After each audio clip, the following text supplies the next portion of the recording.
My name is Clara Poglia, and on the behalf of the Human Rights Committee, I welcome you all to this new event. It's the third session of our series of webinars that join forces between our Great Commission and the Human Rights Committee.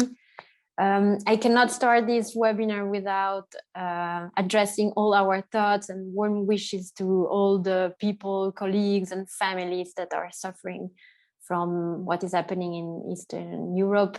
We all hope that everything will stop quite soon and that we can all come back to the normal. Today's event, it's a joint operation between the Human Rights Committee and the Private Client and Family Law Commission. We will discuss about transparency of court proceedings and the right to privacy of the parties involved.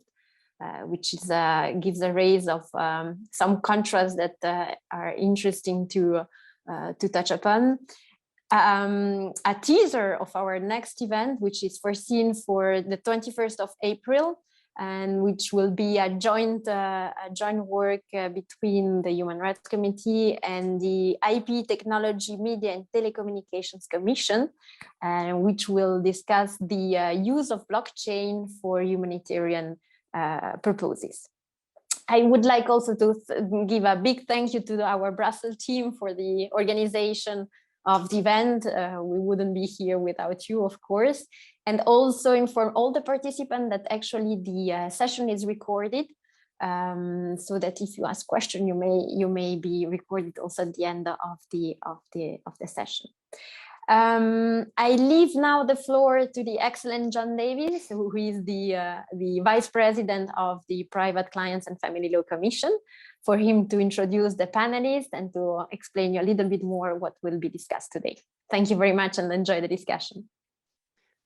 Thank you, Clara, and good morning, good afternoon, and good evening to all of you, wherever you are right now, because as you can see, it's evening for Manisha and Malavika. Let me introduce you to our speakers today. First, we have Tom Rudkin, who is also a senior associate with my firm in London at Farr & Co. Tom is a leading reputation, media and information lawyer. He advises clients on all issues relating to privacy and data matters. So perfect speaker for today. Next, we have Manisha Chung, who is an Associate Director of Litigation at TSMP Law Corporation in Singapore. She has a diverse litigation practice, and she's going to tell us all about privacy considerations in Singapore. Then finally, we're delighted to have with us Malavika Rajkatia from India. Malavika is the founder of Rajkatia Associates, a leading litigation firm in the area of matrimonial and property laws. She is known as one of the country's most successful family lawyers. She's acted in several high-profile cases. She's also an author, and her book, Intimacy Undone: Law of Marriage, Divorce and Family in India, was critically acclaimed.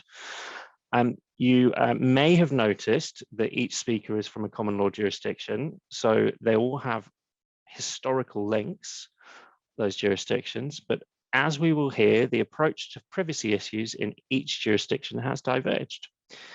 So we're going to hear from each speaker in turn, but we will try and take some questions. Feel free to message them into the general chat function and we'll try and come to them. Or if we have time at the end, then we'll ask we'll let people ask them over the in person or virtually in person. Just as a reminder, as Clara said, this webinar is being recorded, so those questions and the chat will also be recorded. So without further ado, let's go to Tom and his presentation. Thanks, John, and good morning, good afternoon, and good evening to everyone on the call.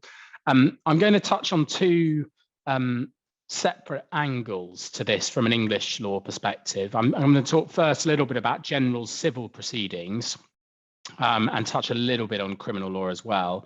And then I'm going to end by explaining the different position in the family courts in this jurisdiction, which will segue nicely into Manisha and Malavika's talks as well. So taking civil proceedings first, the general principle in the English courts is one of open justice. And what that means is that the public are able to attend court hearings and the media are permitted to report them.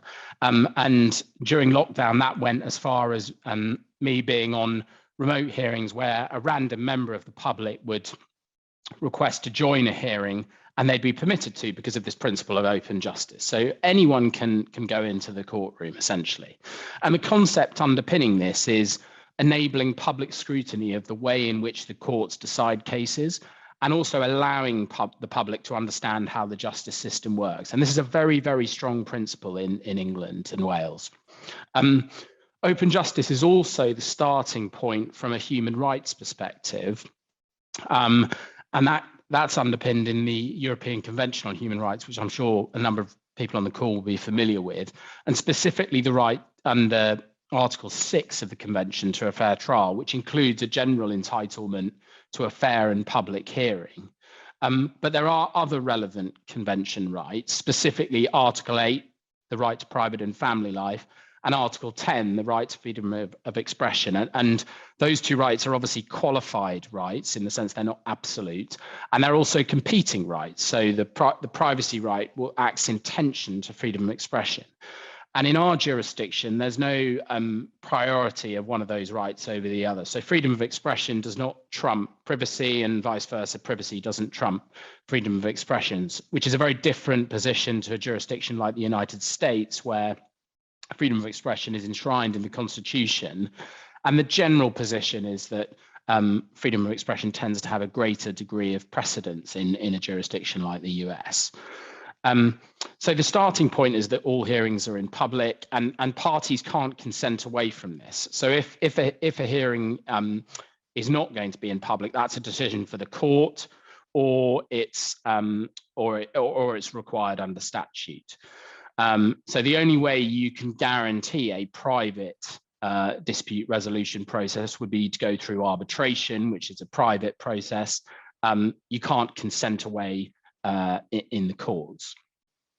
Now, there are scenarios where the court must order that a hearing or part of it is held in private, and those include situations where publicity would defeat the object of the hearing, and that includes cases where, for instance, there's an injunction to prevent private information from being published, and I'll come back to that shortly.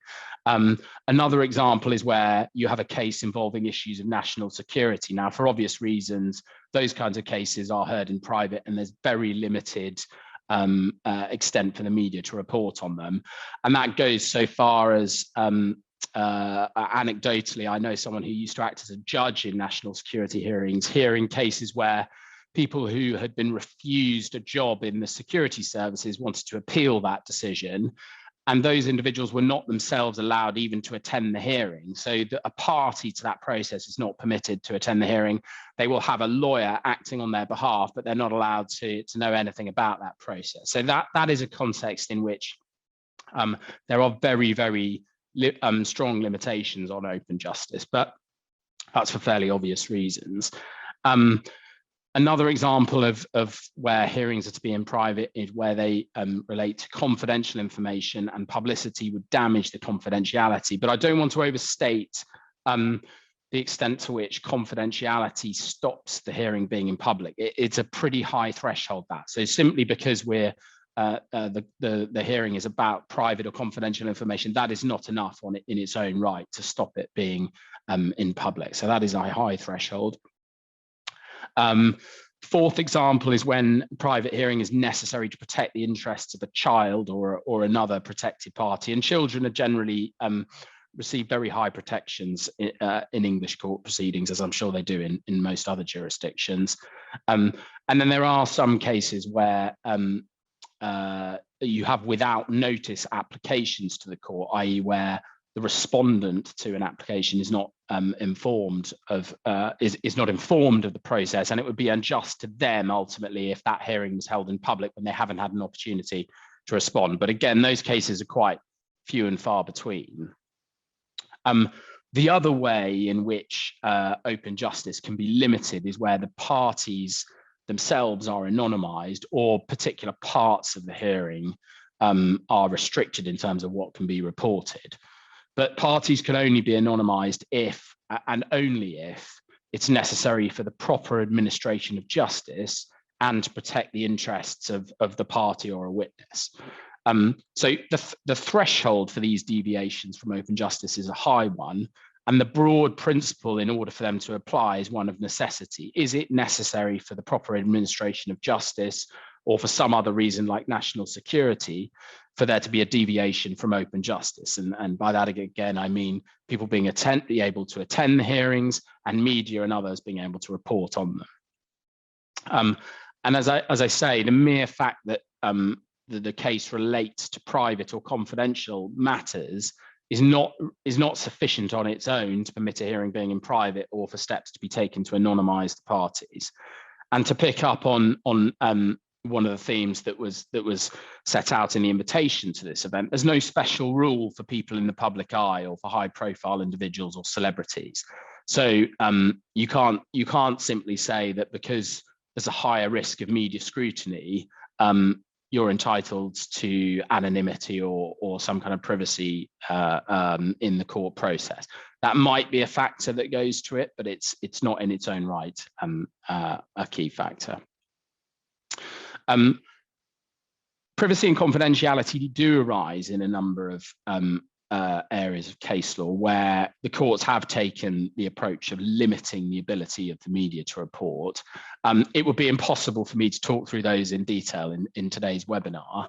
But what I thought I'd do is just set out some illustrative examples so that you have a sense of how the English courts might approach these matters.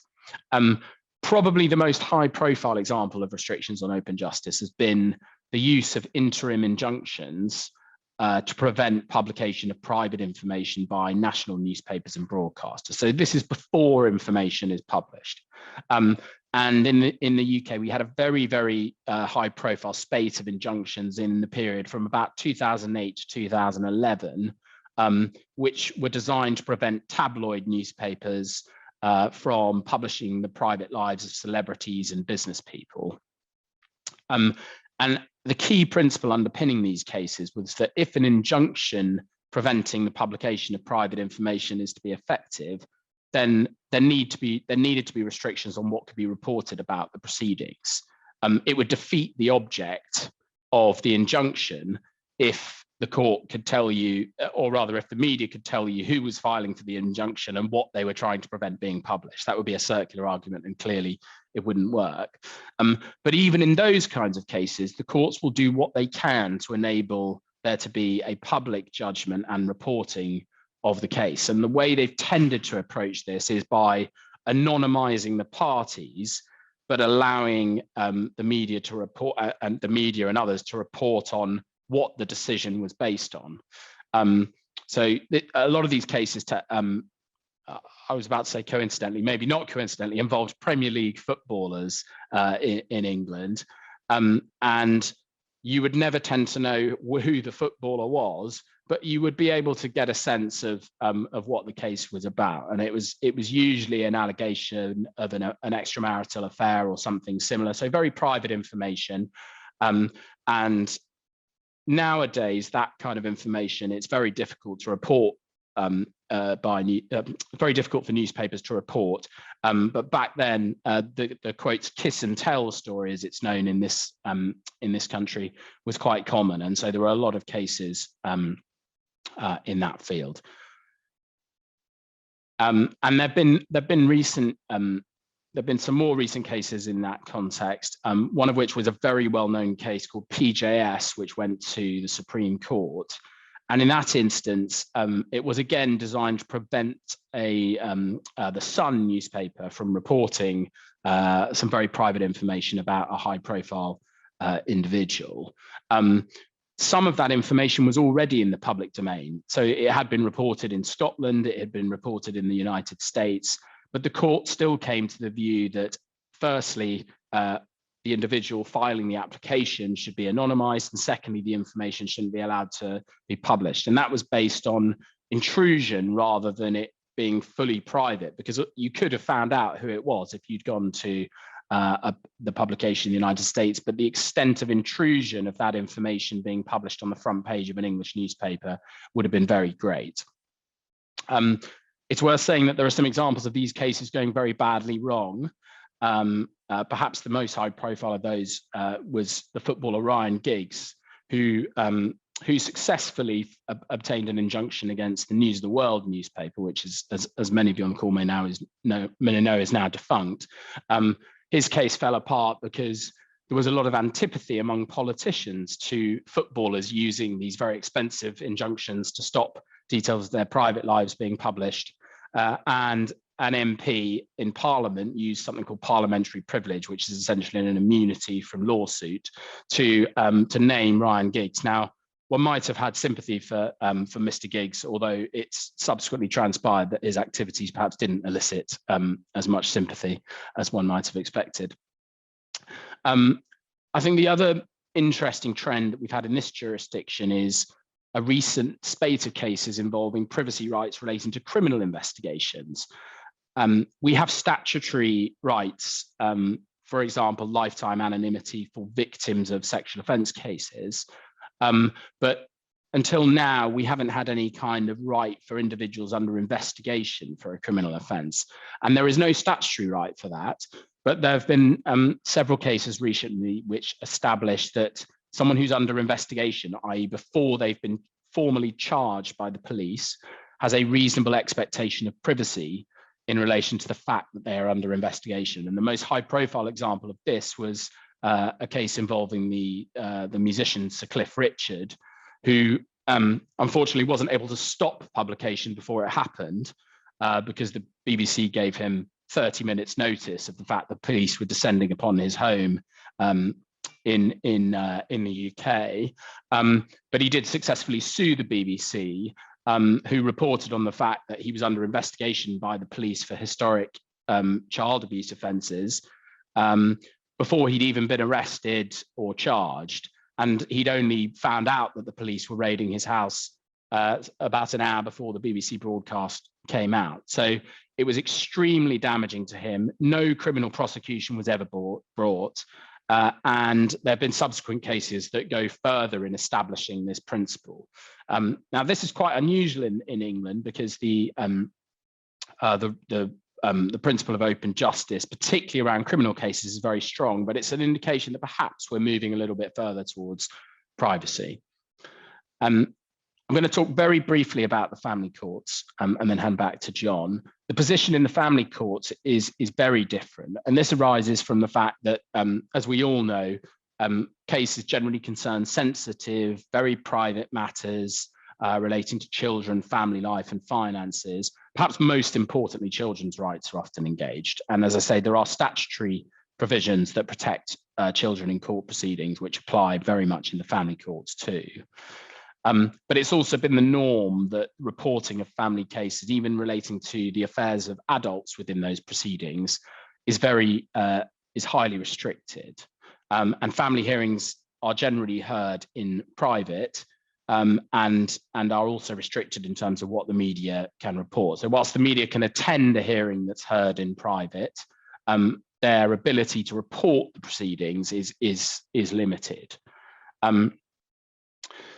The general position has historically been that family financial remedy proceedings in the family courts are anonymized, and one of the key rationales for this restriction on the way the hearings are reported is that there's a duty of full and frank disclosure on the parties relating to their assets and financial position, and there's a concern that duty of disclosure might be undermined if there was a very open process which enabled private financial matters to be reported.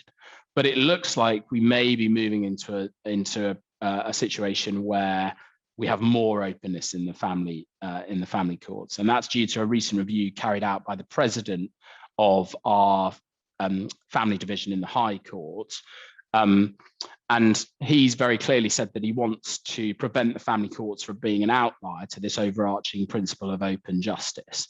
And so it looks like we are going to be left with a scenario where the media have more opportunity to report family proceedings, but he's been very careful to say that he does not want to undermine rights of children, and it's likely that there will still be significant anonymity both for children and for family members in those hearings.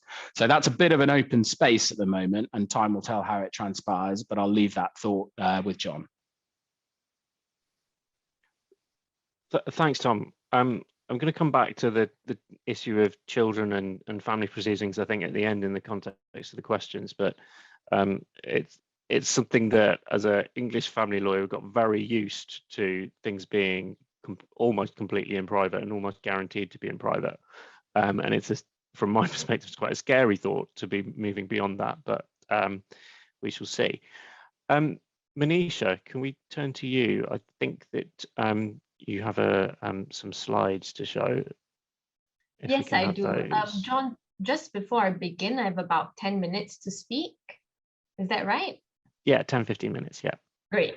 Okay. Hi, everyone. I'm just going to share my slide deck with you. It's an interactive session, so just feel free to unmute yourself and ask questions if you have any burning questions. So let me just to get that started.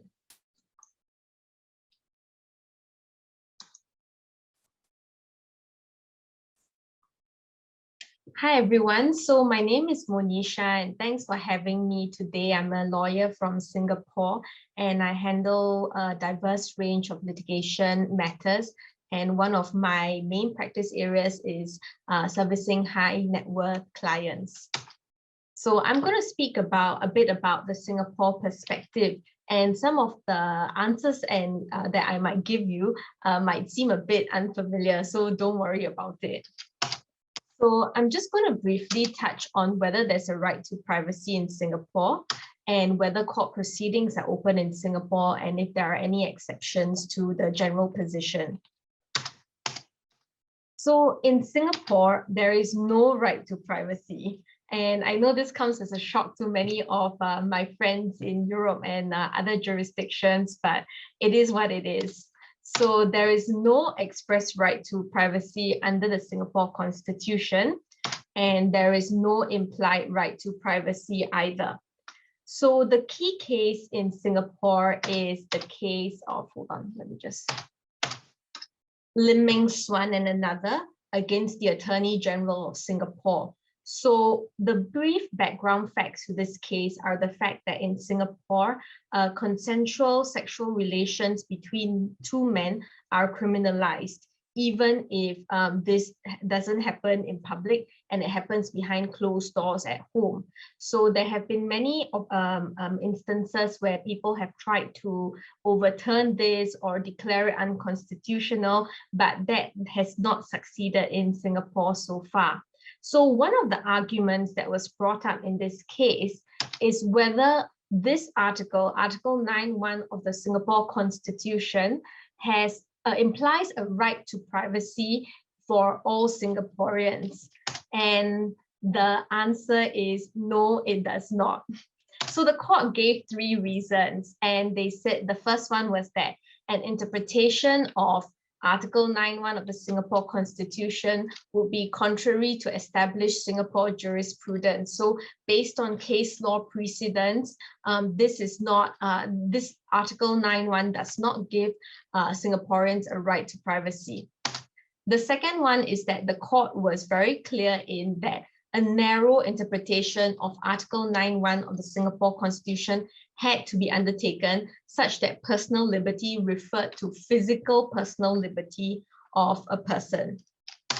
The third one was that we got this article from the Indian Constitution, Article 21 of the Indian Constitution, and it focused on the personal liberty of a person. So the court said, no, there is no right to it. And right at the very end, the court decided to address the fact that counsel for the applicants had brought up case law from all around the world to say that there should be a right to privacy embedded in all constitutions, especially Singapore's. However, the court was very firm and said that Singapore's context must be, and Singapore's constitution must be interpreted in light of Singapore's unique social, political, and legal circumstances. So I think the applicants relied on some Supreme Court of India cases, which Malavika would definitely be able to shed more light on. But the court said, no, any Indian decision must be understood in the context of India's social and economic conditions, which are different from Singapore's. And any US case law which the applicant relied on had to be interpreted in light of the specific articles in the US Constitution and the specific unique social and economic conditions in America as well. So, moving from this, it is definitely not a surprise to all of us that court proceedings in Singapore are generally open. And this is for both civil and criminal proceedings. So let me give you explain to you how open Singapore court proceedings are. Okay. So under our rules of court, every person has a right to inspect a court file. Now, anybody can just make an application, and it's really simple. It's a form, and file it with the court. And if the court allows it, which is usually the case, a person has the right to inspect the court file. You don't need to have an interest in the case. You don't need to be a Singaporean. You can just file the application, which is a simple form, and you'll be granted access most, if not all of the time. We have open hearing lists, which are published and updated every day on all of our court websites. So this is in relation to our civil courts, our criminal courts, and the Court of Appeal. So all the court hearing lists are listed out for the public to see. We also have open public galleries for any person to view court proceedings. And this is enshrined in our Supreme Court of Judicature Act. So you don't need to be a Singaporean. You don't need to show any form of identification. You can just go to a courtroom and watch it. Now, in Singapore, we do a mix of hybrid and in-person hearings, but the courtroom will always be open. So if there is a hearing that has been scheduled for Zoom, what the court does is that in the courtroom itself, there will be a TV screen showing the Zoom proceedings. So anybody can go to the court and watch the proceedings, notwithstanding that they are heard over Zoom. In the national press, full names, ages, occupations, and pictures are all reported. So what the press usually does is they wait outside the court building, and if they see, the parties involved in the case coming out or going in, they take pictures of them and they publish it in the newspapers. Judgments are also published in full on a freely accessible website. It's updated daily as well, and names of parties, of companies, details and everything are all published in full as part of the judgment. Now, why is the default position in Singapore open court proceedings? Now, Singapore previously was a British colony, and we got a lot of our common law position from there. However, we understand in Singapore that previously, or I'm sure John and Tom can correct me on this, the European Commission of Human Rights position applies in England. However, Singapore follows the pre-Human Rights Convention position in Singapore, and we get a lot of our old principles from there. So, we get a lot of our current principles from the old case law. So I'll show you a few principles illustrating this, and you'll see that the Singapore courts make express reference and follow Old English common law cases. So one of the reasons why there is a default position in Singapore for open court proceedings is due to the principle of open justice. So in Singapore, we still follow the Old English case of Dian A.O. and Davis, Frankel and Mead. And it is important to note that the principle of open justice is sacrosanct, and it is the bedrock of all our court proceedings. We also follow the older case of Harman and Secretary of State for the Home Department in Singapore. And if you look at the Singapore citation of the case, where we follow the English case, it's in 2015. So, you know, we do adopt the old common law position, and we have our own jurisprudence branching out from there. So that explains why, you know, there are some, while we have the same root case law, England has taken a different position and Singapore has taken a different position as well.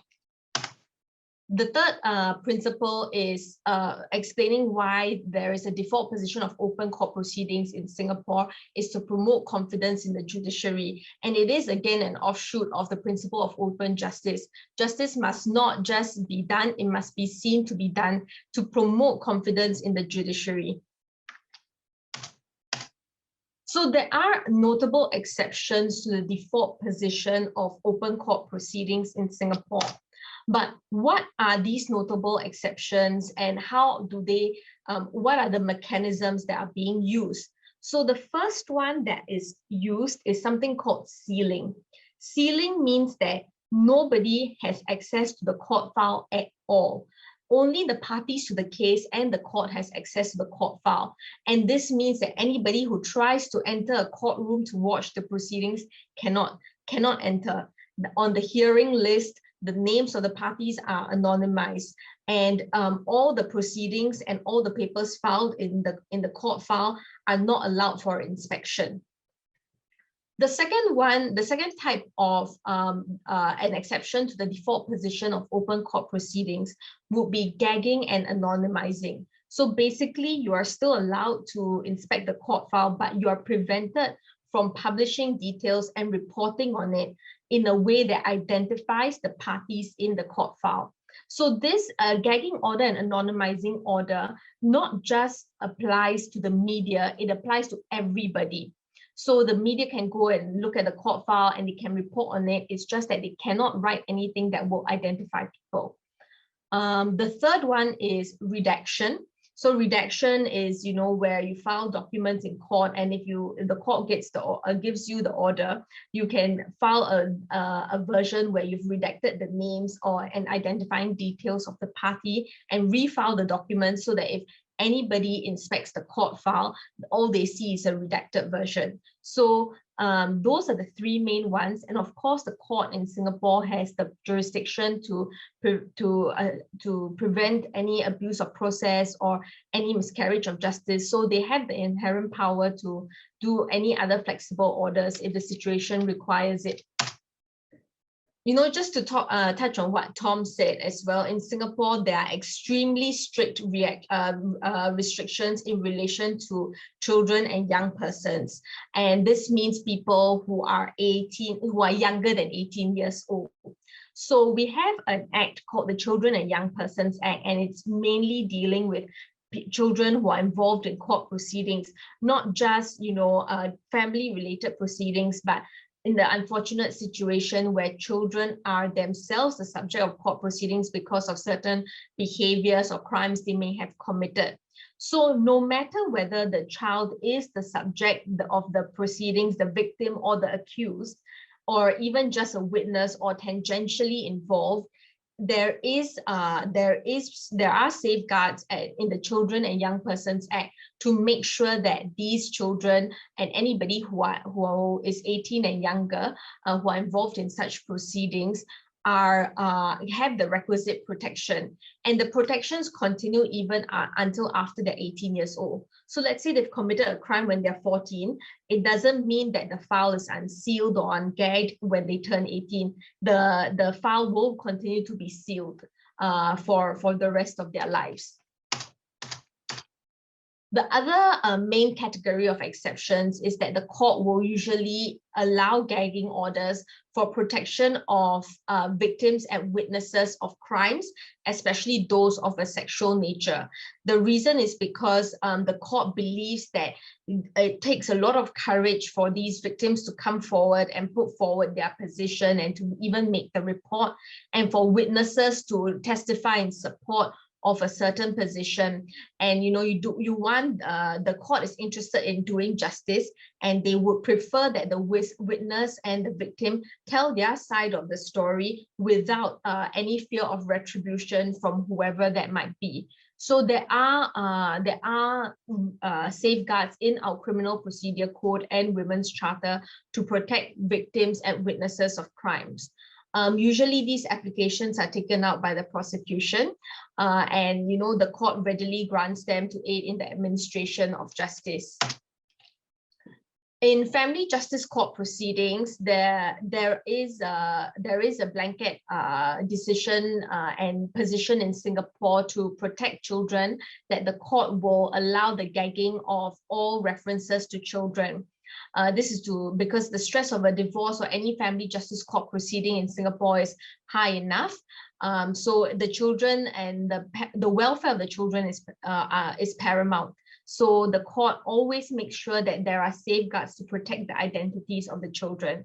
However, there is no safeguard for divorce proceedings where there are no children, because court is of the opinion that you're two grown adults and there is no interest in protecting anybody's identity here. So it is solely to protect children. Some civil law proceedings, moving on to civil law now.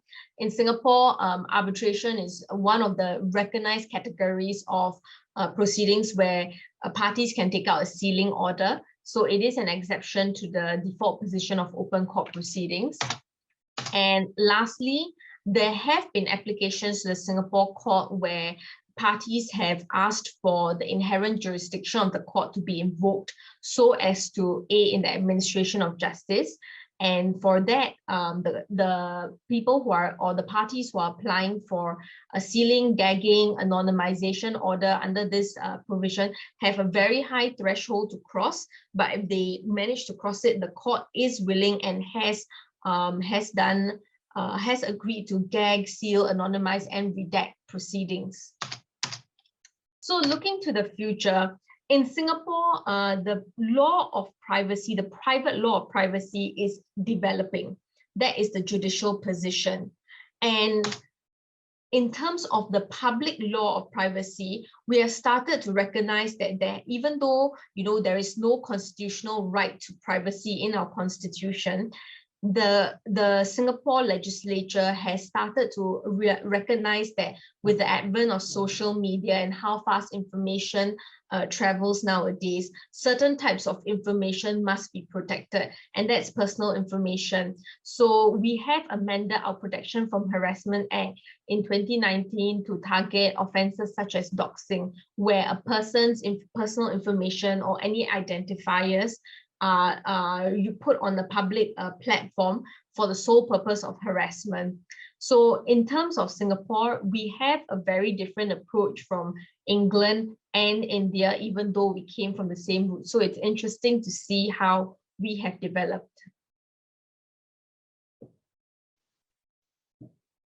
Thanks so much, Manisha. I'm going to have a question for you at the end. Malavika, should we come to you now? And I think before we go on to talk about privacy considerations, I'd like to ask you about the system of divorce and family law in India, and the basis of divorce and some of the cultural issues that are at play there. And you're on mute at the moment, Malavika. We still subscribe to the fault theory. And unfortunately, the threshold is still not as low as, according to me, it should be to make divorce easy. So right now, from a position of marriage is a right, but divorce is not, we are in a position that marriage is a right, but divorce is still not a right. But yes, there is a more liberal approach towards grant of divorce, particularly in the higher courts. So the trial courts, while assessing and appreciating evidence, still try to maintain a fairly middling threshold as to what constitutes cruelty. And the exception is normal wear and tear of marriage does not tantamount to cruelty. So it's a very complex area, the way things are developing. And it becomes a prolonged battle. And according to me, it deflects from core issues, really, in a marriage that's unraveling. And the core issue is custody and maintenance. So those get deflected, and that's a problem. But yes, we still subscribe to the fault theory. Pleadings have to be very detailed, very specific. And that is why the concept of privacy becomes important in that context, because these intimate details in a public space, when you are pursuing a legal right for a divorce, or at least to institute proceedings for a divorce, for that to get compromised because of intrusive scrutiny by third parties is something that our courts have been quite sensitive to, without really trying not to affect the open justice access system. So yes, courtrooms are open, anybody can walk in and so on and so forth, but there is a provision in the statute which requires that the court at certain times, or if a party asks, can allow for in-camera proceedings, which basically means the courtroom to be emptied and the court can have conversations with maybe the children or even the parties, or an evidence which is of a particularly sensitive, intimate nature can be recorded. And I think it becomes important only because we still subscribe to the fault theory to the extent that we do. It's not enough just to say it is irretrievably broken down because of cruelty, or et cetera, et cetera. We have to say such and such thing happened and so on and so forth, and desertion and rape and violence and so on. So to that extent, for protection of the person who's deposing or a witness, I believe it makes sense to have the veil of privacy in these matters. And I think you explained to me the other day that adultery, until relatively recently, was a criminal offence. Just to illustrate for everyone, that's right. Right up till 2018, and in a very skewed way. So it much like the English law originally, as it was, where the wife is treated like property. So adultery was a criminal offence for the male paramour of the wife, right? And the actionable by the husband. So it was on par with, treated like theft or something, use of property or something. But for example, the wife did not have a corresponding right to institute proceedings against the paramour of her husband. So that was the skewed dynamic. But in any case, 2018, there were 3 very important judgments that were passed by our Supreme Court. And those I call the liberal trinity. The first was Navtej Johar, which decriminalized homosexuality. Otherwise, up till then, as Monisha said, it was a criminal offense up till 2018. And in fact, like in the case that Monisha mentions of Lim Meng Swang of 2014, the Supreme Court already had gone with the route that the Singapore court had gone at that time, which is to leave it alone, to say we don't have that, it should not be decriminalized and so on and so forth. But that changed in 2018 with the Navtej Johar case. The second case, also in 2018, these 3 judgments were passed on 3 succeeding days by the Chief Justice just when he was retiring. The second judgment was that of Joseph Shine, which struck down the criminalizing of adultery. And again, rooted in autonomy and privacy, which, as we were talking the other day, are treated as 2 sides of the same coin. It's individual based. your right to privacy, your right to autonomy, emanating also from dignity. So there is a very well articulated jurisprudence on the concept of dignity and protection of intimate details from the press, closed door meetings where the judge will meet them in what we call in-camera hearings, is in consonance and aligned with the concept of dignity. So privacy, autonomy, dignity, that is pretty much, and the third judgment that was passed was Puttaswamy, which discussed for the first time the concept of privacy as a constitutional right. And it recognized, as Monisha said, that even though our constitution also does not mention privacy as a specific fundamental right, but it is to be read into, inferred from Article 21, which reads the same as Article 9(1) of the Singapore Constitution, as I've just seen, which is the issue of life and personal liberty. So life and personal liberty began with, we have the right of life and personal liberty to live with dignity, which includes your privacy and autonomy and so on and so forth. And you want to ask your next question? I think it's really interesting. And you mentioned that there's open justice, but if one party asks for the hearing to be heard in camera, that's likely to happen.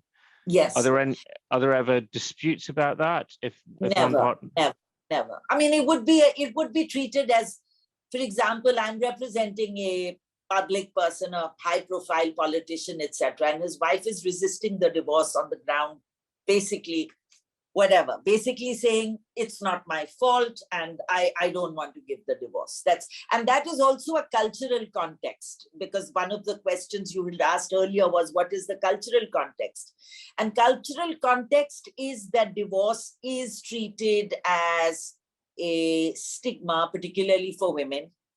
And but may I say, it is, again, we are looking to stratas of society. So there are so many layers and dimensions in a country that is as vast as ours. So that may not be true of a more, I won't even say progressive, because that's not what I mean, but perhaps a more westernized kind of a less rooted in the conservative cultured context. Divorce has ceased to be a stigma. But not so for a vast majority of the nation, right? Divorce is, and the woman invariably is treated as, there must be something wrong if she is divorced, and it's treated as a bit sad and so on. And then the second marriage doesn't happen, particularly given that arranged marriages are still very common in this country. So these are all the cultural contexts. So I was talking of the high-profile politician. Now there, because I didn't want open court, press could have been sitting there and probably was. And as I later found out, in fact was. And I had asked for the courtroom to be emptied. Now for the wife to say, no, I want it there and I want him shamed, sounds churlish and bad optics even for the court, which is going to say, listen, we are going to be talking about your case as it measures out in law and the dynamics of it. Public shaming, if you are going to include, then it becomes vindictiveness. So it's not viewed well. So there's hardly ever a dispute about something like that. But may I say, this exception is only for family law. Otherwise, everything else is always an open court justice system. And this wasn't one of the questions I had in mind, but until now. But to what extent do you think that privacy is a luxury? I had mentioned that, right, that day. Yeah. But that, I didn't mean that to say that I mean, clearly it may be a luxury because we're a very populous nation with space constraints and many families living in one unit, house, and so on. So in that context, but it's not a luxury when it is considered as part of dignity. And it clearly has not been dismissed or diminished and trivialized as a luxury by our very Supreme Court, which has spent a lot of time to crystallize this concept. But how many women and men actually work to asserting that or have the means to assert it is a separate story. But our judiciary has spent time in developing the concept, crystallizing it very pithily, may I say. And autonomy is the other side of the privacy coin. Yes. Now, to what extent is that an issue in India? Autonomy is a big issue, and today we are going to be discussing it more and more. For example, may I say, marital rape in our country is not a criminal offense. It is a ground for divorce, but it's not a criminal offense. And in fact, one of the exceptions to the law of rape as to what constitutes rape is also that still continues, that the husband consented with the consent of the husband. You see? So now where are we going? Marriage for the woman is loss of autonomy. So this is the jurisprudence that will be developed, hopefully soon. The Delhi High Court has listened to lengthy arguments on it. And the whole concept of conjugal right to sex versus right to private bodily autonomy within the marriage is what is going to be discussed. In fact, I'd be interested in what Monisha says about this. Is marital rape a criminal offense in Singapore?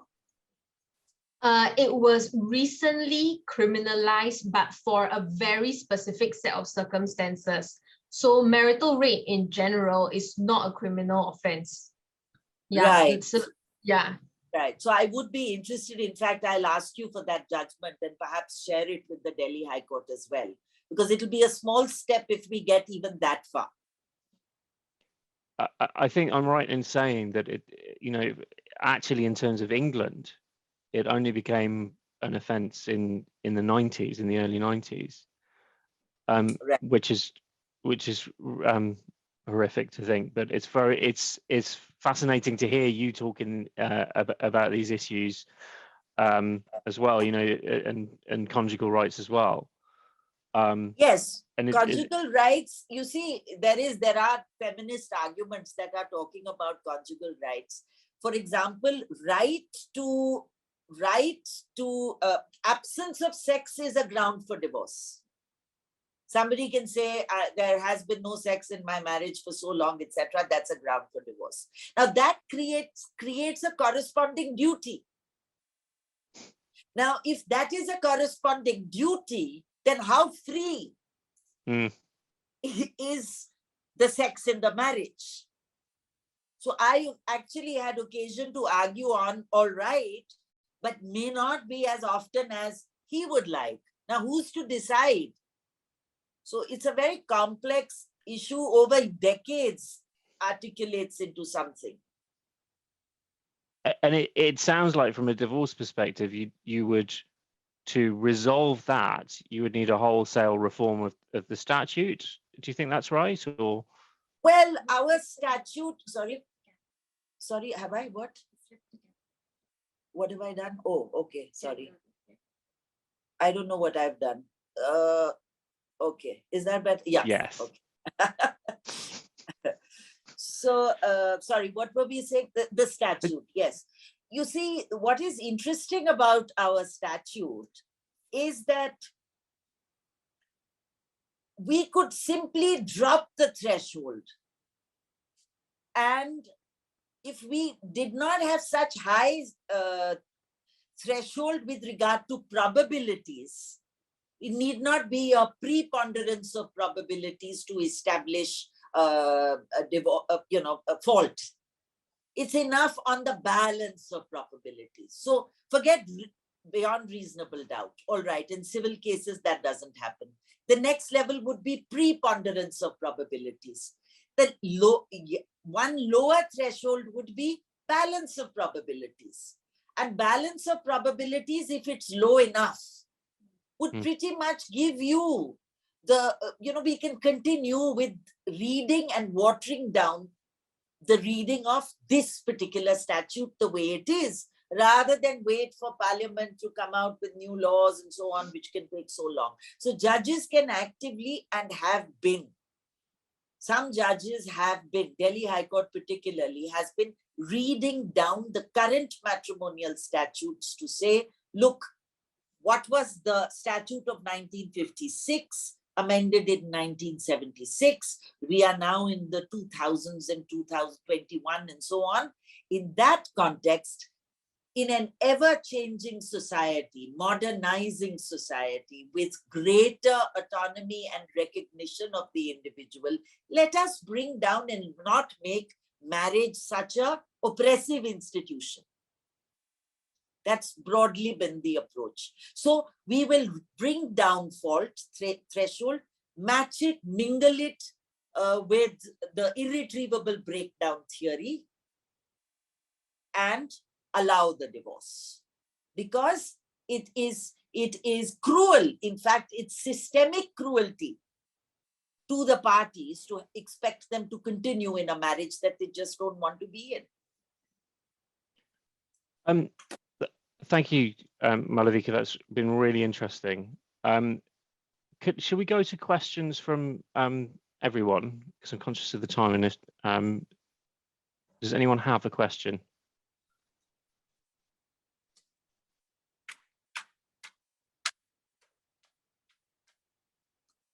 If you, I'm not sure that the chat switched on, so if anyone does, then I think just the chat put is your disabled. My God. Yeah. So if anyone has, put your hand up or unmute yourself.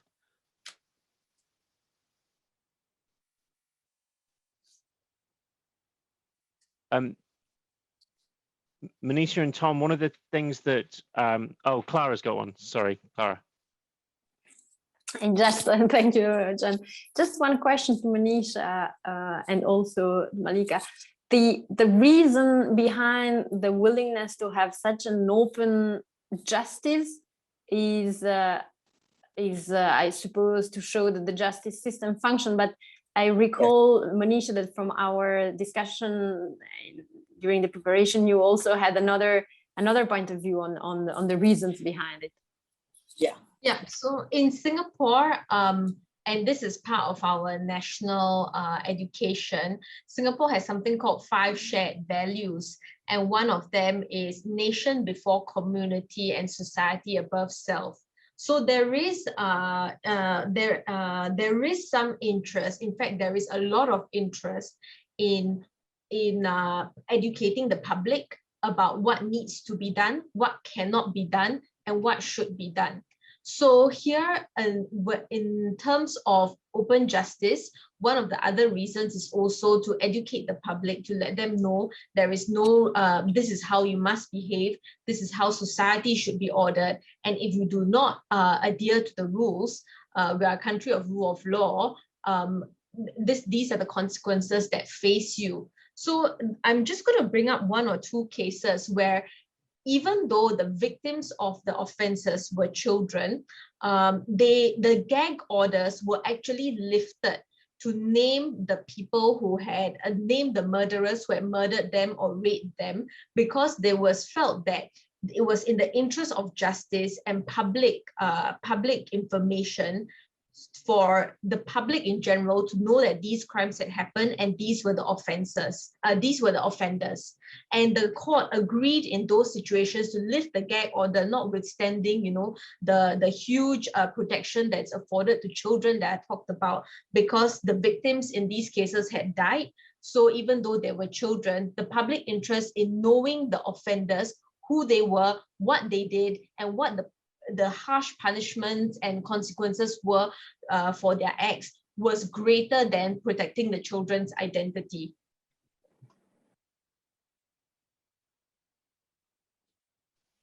Yeah, and one of the things that I've found interesting about this topic is really protecting children. It seems to be at the heart of it, and I think it's the same from the English perspective as well.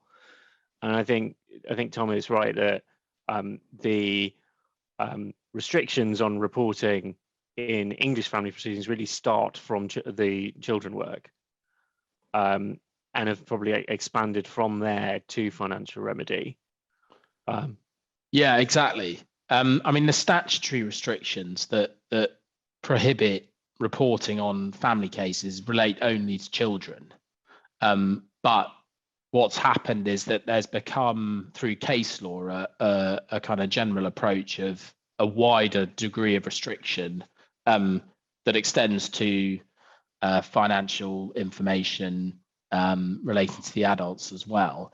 And so the kind of you've got this combination of statutory restrictions that affect the children, but actually there'll be quite a lot of cases where those statutory restrictions don't strictly apply. But because of the way the courts have approached cases in the family division and in the family courts, you have much broader restrictions than simply what the statute says. Yeah, I think that's right. And I think it was really noticeable that from what Manisha said on one of her slides, that effectively, if there are no children, the privacy considerations don't apply. Yeah.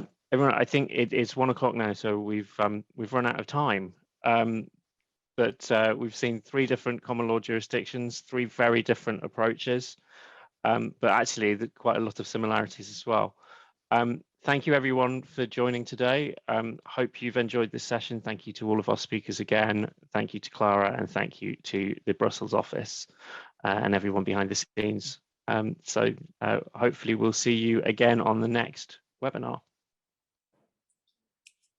Thank you, everybody. Bye. Thanks, bye. Thank you. Thank you, everyone.